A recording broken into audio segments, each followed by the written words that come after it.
नमस्कार, सुप्रभात। आप सभी का दिन शुभ एवं मंगलमय हो।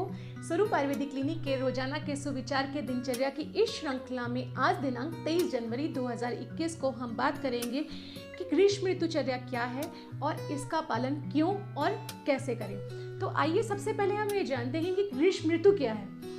ग्रीष्म ऋतु से तात्पर्य यहाँ पर वर्ष के वो 2 महीने हैं जो कि हिंदी के महीनों में ज्येष्ठ और आषाढ़ के महीनों के नाम से जाने जाते हैं, या फिर आप उन्हें इंग्लिश में मिड ऑफ मई से लेकर मिड ऑफ जुलाई तक का टाइम पीरियड कह सकते हैं। ये जो टाइम पीरियड होता है उसे ग्रीष्म ऋतु कही जाती है और इस दौरान पे जो है व्यक्तियों को ग्रीष्म ऋतुचर्या का पालन करना होता है। तो आइए अब हम जानते हैं कि ग्रीष्म ऋतुचर्या क्या है।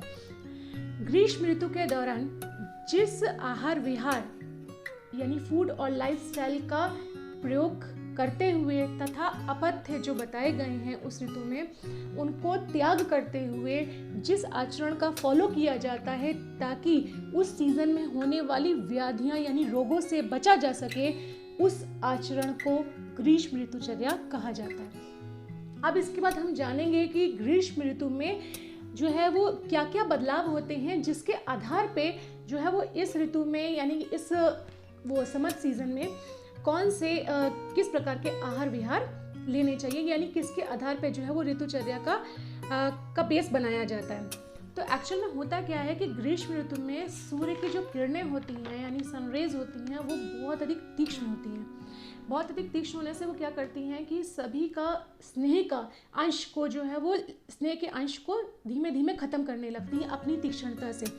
अब जब जैसे जैसे स्नेह के अंश को नष्ट करती जाती हैं वैसे वैसे क्या होता है, हर दिन व्यक्तियों में यानी मनुष्यों में जो है कफ का धीमे धीमे घटने लगता है, कफ खत्म होने कफ नाश होने लगता है और जो वायु है वो बढ़ने लगती है।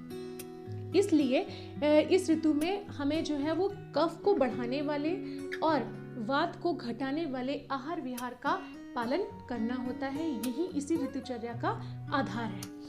अतः अब सब हम बात करेंगे कि ग्रीष्म ऋतु में क्या चीज़ें पथ्य हैं, यानी किस आहार विहार का हमें पालन करना चाहिए। तो ऐसा बताया गया है कि ग्रीष्म ऋतु में मधुर रस वाले यानी जो पदार्थ खाने में मीठे होते हैं उनका प्रयोग अच्छी मात्रा में करना चाहिए।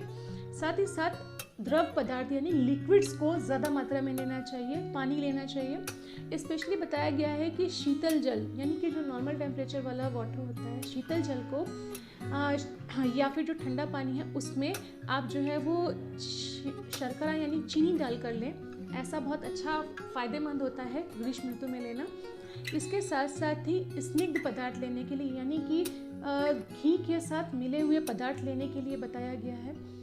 स्पेशली दूध का प्रयोग करने के लिए बताया गया है, दूध से बने पदार्थों का, और दूध में भी स्पेशली बफेलो मिल्क का यूज़ करने के लिए बताया गया है क्योंकि ये का गुरु होता है। और साथ साथ में ये बताया गया है कि पुराने शाली चावल का प्रयोग करना चाहिए। सबसे इम्पॉर्टेंट चीज़ कि ग्रीष्म ऋतु में दिन में थोड़ा आराम करने के लिए बताया गया है क्योंकि दिन में आराम करने से जो है वो कफ बढ़ता है और ग्रीष्म ऋतु में कफ मनुष्यों में घट जाता है। इसलिए ग्रीष्म ऋतु में स्पेशली दिन में आराम करने के लिए बताया गया है। अब बात करते हैं कि ग्रीष्म ऋतु में अपथ्य यानी कि क्या क्या आहार विहार त्याज्य होते हैं। तो एक्चुअल में इस ऋतु में जो ग्रीष्म ऋतु में जो है वो लवण रस वाले पदार्थ यानी कि जो नमकीन होते हैं पदार्थ उनका सेवन, इसके अलावा जो रस में बहुत अम्ल रस वाले होते हैं, खट्टे होते हैं, उनका सेवन, कटु रस वाले यानी चरपरे पदार्थों का सेवन, इनको नहीं लेना चाहिए। साथ ही साथ व्यायाम करने के लिए मना किया गया है। व्यायाम से यहाँ पर जो तात्पर्य है वो ब्रिस्क एक्सरसाइजेस से है। आप हल्के जो योगासन वगैरह करते हैं वो सभी कर सकते हैं, लेकिन आपको ब्रिस्क एक्सरसाइजेस के लिए इस ऋतु में मना किया गया है, या फिर आप हल्का करें। हमारे सुविचार के दिनचर्या की इस श्रृंखला में आप हमारे साथ जुड़े रहिए, अपनी दिनचर्या बदलिए और स्वस्थ रहिए।